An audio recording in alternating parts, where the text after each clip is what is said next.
Hey Allison, it's 3 o'clock. I haven't been able to sleep and I want to make this little video for you. My arms are tired, and so because I wanted to send you an email, well, I wanted to type you up an email, but my arms are tired and I really can't get on the laptop. So I thought I'd send you this video. Well, I'm going to put it on YouTube, and then I'll send you the link, because I really can't send videos with my email, because it only lets me send 5 photos, and it doesn't let me send large files like a video. Anyway, I think it was last week. I went over to Carmen's house, Reverend Carmen's house, and he said, take this book and read it. So I started reading it. It's by Mark Batterson,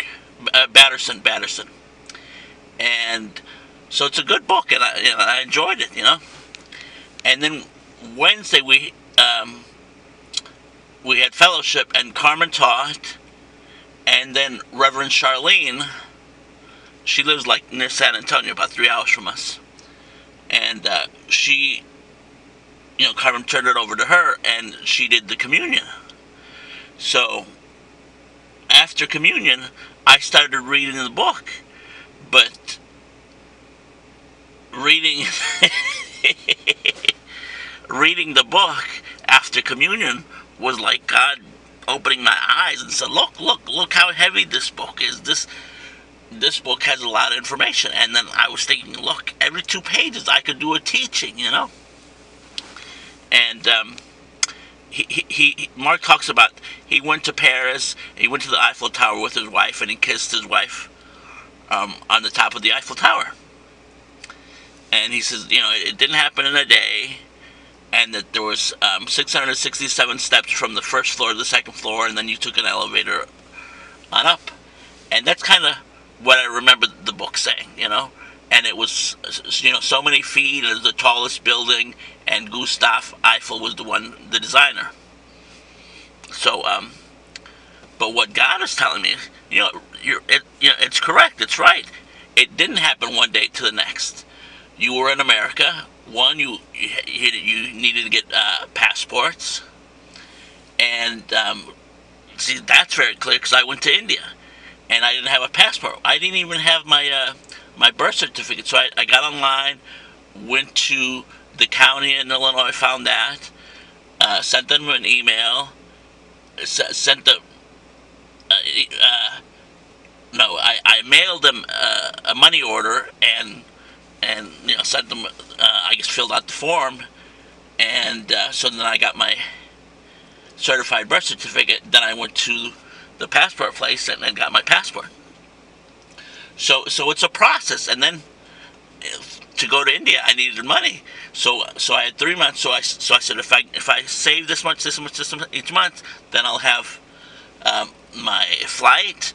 I'll have the money for the hotel. I'll have food money, and I'll have extra spending money, because they wanted us to have extra spending money. So this is what God is teaching me.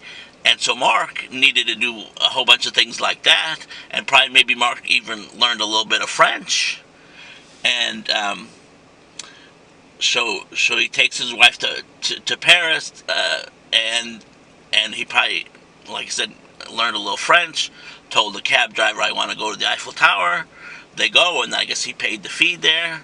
He probably had to change some money, and then paid the fee for the Eiffel Tower, and then they go up, and he kisses his wife there. So it wasn't a one day to the next. And whatever goals we have in life are just like that. You do not become a karate expert on your first day. You do not become a chess expert on your first day. It's lesson after lesson after lesson after lesson, and just consistent going after what you want, going after what you want, and little by little you get there. And so another thing in the book, Mark talks about, he used to play basketball. So in college, his father would take videos, and then over time, his father spliced the videos. His father would find a piece of the video where his son had the ball and his son shot the basket and made the goal. And so because I guess probably the father may have gone to all the games. So Mark had different colored uniforms, and then the teams that he played, they had different colored uniforms. And so Mark had this good friend, an older guy, and he talked to him, and the guy said, "Oh, I want to see the video." And so Mark said, "Okay, I'll bring it up. I'll show it to you." And so Mark showed him the video, and so the guy is like totally amazed. He says, "Wow, you're amazing. You make every shot." So the book says that Mark says, "Well, here's one man in the entire universe, in the entire planet, that thinks I'm the best basketball player in the whole world." And what he says is that God kind of does like what his father does, and what his father did. God makes a video of our lives, and then God looks at the video that God made, and that's how he looks at our life. So the good that we do, God splices that in. Boom, boom, boom. The good that we do, he splices that in. The good that we do, the love that we manifest, the blessings we give others, when we preach, teach the word, boom, boom, boom, all that is rolled into one tape. And then the mistakes we make, the sins we make, boom, God cuts those and throws those down and incinerates them. God doesn't look at our sins. God forgives us our sins. And so the video that God sees of us is like the Father's. It's splices of all the good that we did, all the love that we manifested, all the joy we gave, all the blessings we gave to others, And so that was really, really big. And Dick was kind of excited when I was telling him about that. And my aunts were good when I was telling them about that. And Carmen was really, he says, I can see it in your voice that, you're very passionate. I said, I'm passionate now because we had communion. I was reading the book before, and it was okay, it was good.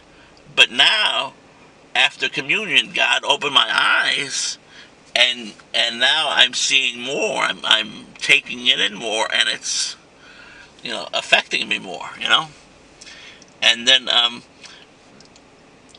and this is all from the last part of the book, because I read the book, and I don't know, I got to maybe 3/4, and then after fellowship is when I finished the book.